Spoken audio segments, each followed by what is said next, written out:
Welcome back to the deep dive. It is Tuesday, February 24th, 2026.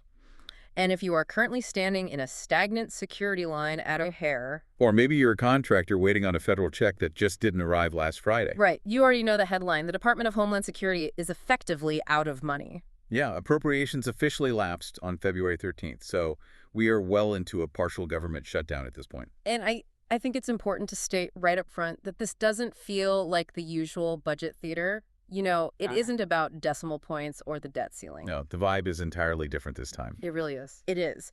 We've pulled a stack of sources today, primarily focusing on the reporting in the forum section from USA Today's February 16th issue.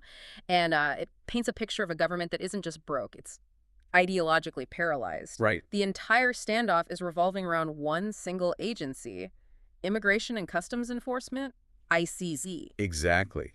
And the mission for this deep dive is to look past that generic shutdown headline and really understand the language of this fight. The specific. Right. The specifics.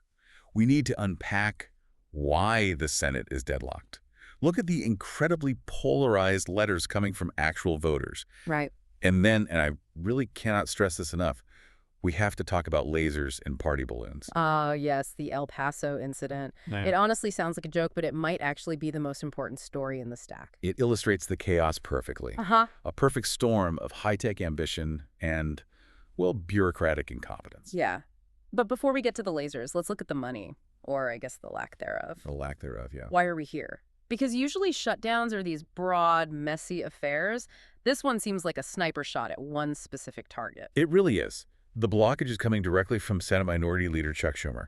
He has drawn a very hard, very specific line in the sand here. Or just what exactly? His position is essentially not one more dime for ICE until we get legislative guardrails. Guardrails. Now, guardrails is one of those words that sounds so responsible and safe, right? Like something you literally put on a highway. Right, to keep you from crashing. Exactly. But when you actually read Schumer's statement from the 12th, he is not talking about accounting errors or paperwork. He is talking about violence. Precisely.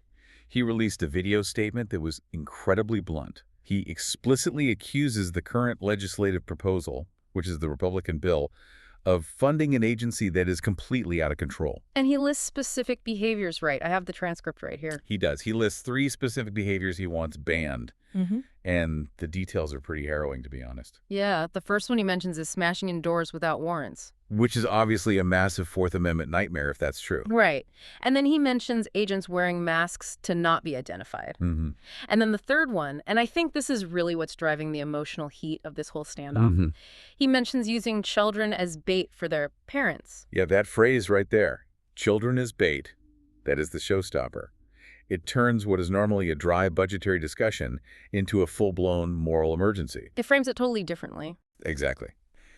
Schumer is framing this not as a refusal to fund border security, but as a refusal to be complicit in human rights violations. His exact quote was, "No oversight. We are keeping our word. No funding for ICE until it is reined in, until the violence ends." So if you are Schumer, you are basically saying, I can't sign this check because the entity cashing it is acting like a rogue paramilitary force. Right.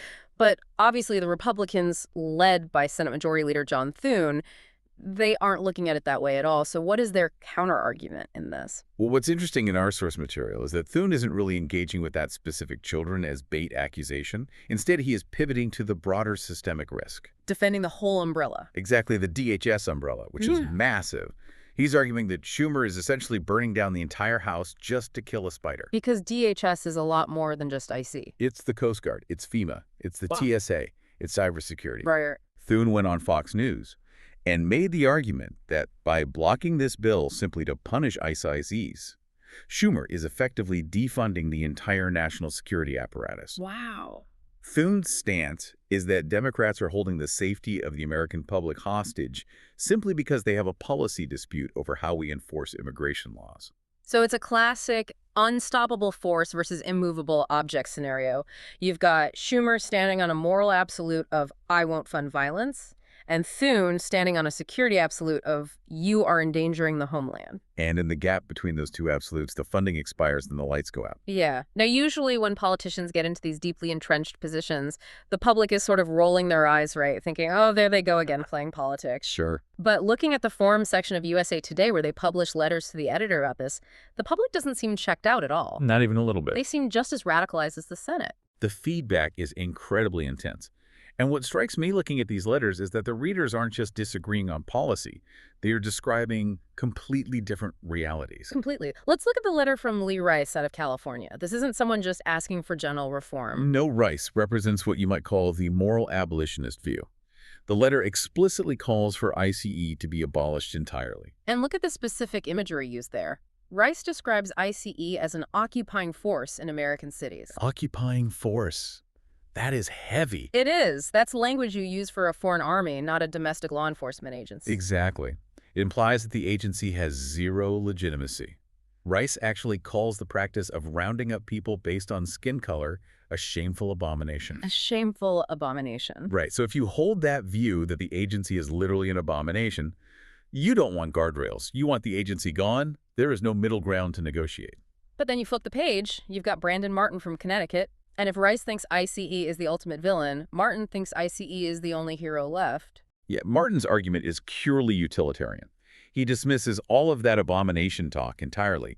He actually argues that anti-ICE rhetoric is pro-crime and pro-open border. He's just looking at the numbers then. Purely the numbers. His metric for success is incredibly simple. Mm-hmm. Are the illegal crossings down? Yes. Is legal immigration tighter? Yes. Therefore, he says the aggressive approach is the only approach that works. So the ends justify the means for him. Precisely. For Martin, the results justify the methods. If smashing doors leads to lower crime stats, in his view, then you keep smashing doors. So we have one side saying this is a moral crime, the other side saying this is essential security.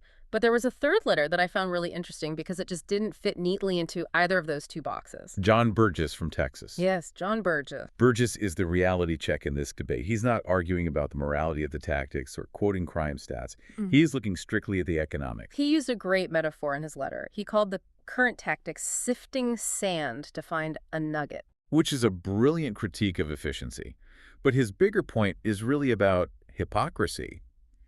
He writes, "Face reality, stop denying why you are wealthy." Wow. He is pointing out that the U.S. economy, particularly in his home state of Texas, has historically been built on the back of cheap immigrant labor. Which is the uncomfortable truth that nobody in the Senate wants to bring up on camera. Right. Schumer talks about rights, Thune talks about security, but Burgess is out here saying, hey, if you guys actually succeed in shutting this flow of people down, who is going to build the houses and pick the crops? It's the economic engine argument, and it's arguably the most pragmatic view in the whole stack. But it gets completely drowned out because it just lacks the emotional punch of shameful abomination or national security threat. So we have these three distinct viewpoints from the public: the moral crisis, the security necessity, and the economic reality. And because none of them are speaking the same language, the government is completely shut down. Which brings us to the actual consequences of that shutdown. And this is where we have to pivot to the story that I honestly thought was a parody when I first read the headline. The El Paso incident. The El Paso incident. Okay, let's set the scene for you listening at home. It is mid-February 2026. We are in the middle of this high-stakes debate about border security technology and guardrails. And suddenly, the airspace over El Paso, Texas, a major American city, is shut down. And we are not talking about for an hour or for an afternoon. Yeah. For 10 days. 10 days. I actually looked this up.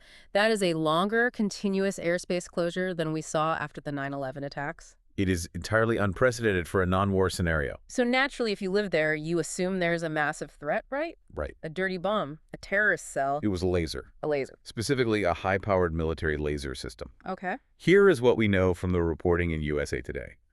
The Pentagon chief, Pete Hegseth, authorized the military to loan this experimental system to Customs and Border Protection, CBP. And what was the goal? The goal was to disable drones that the cartels are allegedly using to fly drugs or conduct surveillance over the border. Okay, well, on paper, that sounds exactly like the high-tech border everyone in Washington keeps promising. You use advanced technology to stop the bad guys. Sure, but there is a massive catch. What's that? The military is generally barred from using lethal force or advanced weaponry on domestic soil due to the Posse Comitatus Act. So the military personnel cannot operate the laser themselves. Oh, I see. Right. So instead, they take this highly sophisticated military weapon and hand it over to domestic CBP agents. And how much training did these agents get to operate a military laser?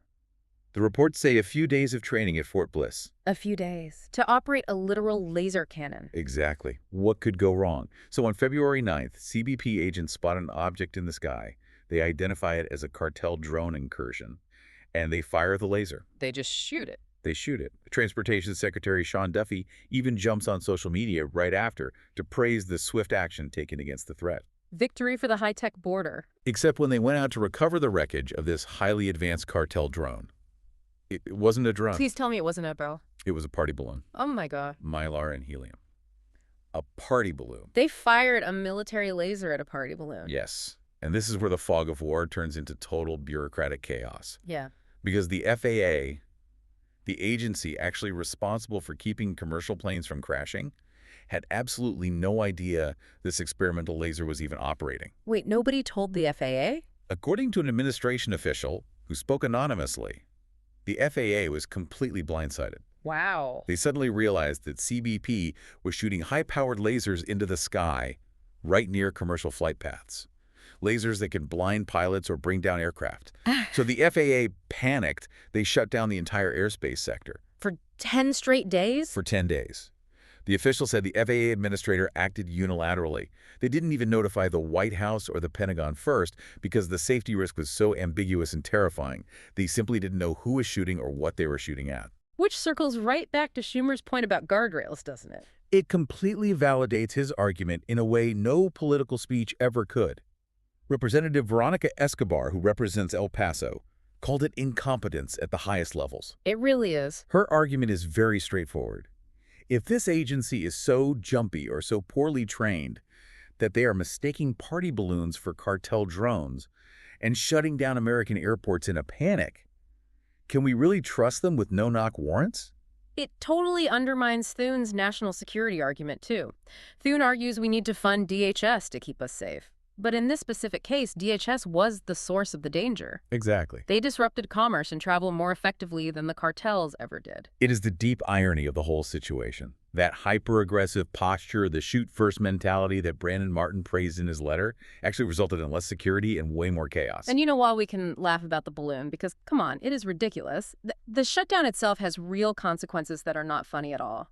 We really need to zoom out from El Paso and look at the rest of the country. Right. Because while Thune and Schumer are locked in this ideological cage match, real people are working for free. That is the harsh reality of a lapse in appropriations. DHS employees are mostly classified as essential. Right. And that classification means they cannot strike, they cannot stay home, and they cannot quit without losing their benefits. They have to show up, but the government cannot legally pay them. We saw a very stark warning from acting TSA Administrator Ha Nguyen McNeil in the source material. She actually used the word unconscionable. She did, and she pointed out a specific vulnerability that I think a lot of people forget. This workforce is still financially recovering from the last shutdown, the big 43-day one. Oh, right. Their savings are already wiped out. Exactly. These agents are living paycheck to paycheck. So McNeil is predicting a massive spike in call-out rates. Which is the polite bureaucratic term for calling in sick, right? Right, the blue flu. But she makes it clear it's not just a protest, it is pure desperation.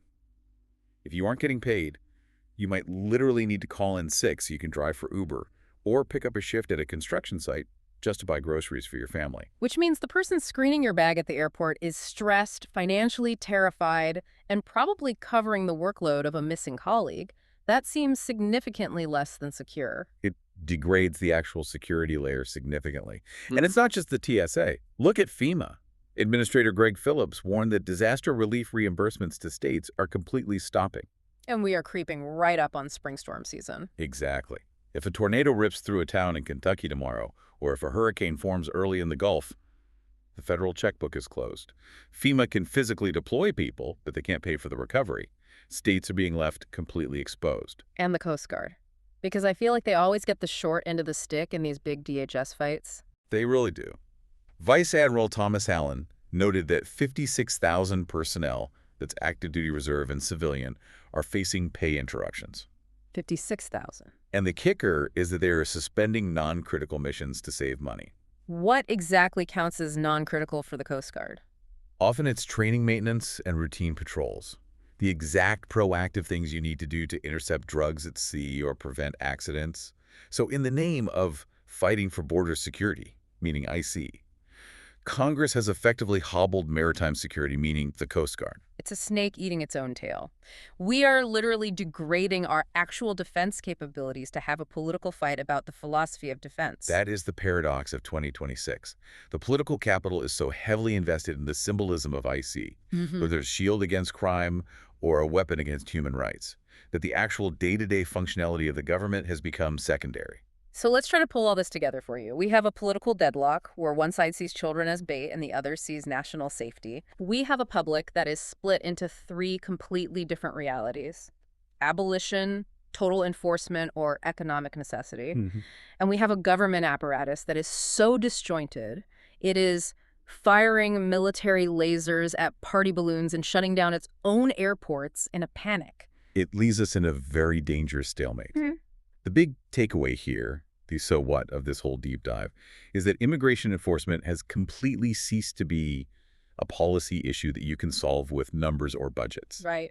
It has become a total war over national identity. It's not about how we enforce the border anymore. It's about who we are while we do it. Precisely. Yeah. And because it is now an identity war compromise, like Schumer's guardrails, is seen by the other side as total surrender. And oversight is seen as weakness. I have to go back to the balloon thing one more time, though, because I think it leaves us with a really provocative question to end on. What's that? Just think about the psychology required to shut down a major American airspace for 10 straight days over a balloon. It suggests a level of institutional paranoia that is just completely off the charts. It really does. We are so primed for an invasion. We are so ready for this high-tech threat that we are literally jumping at shadows. It's the boy who cried wolf, but the boy has a laser cannon. Exactly.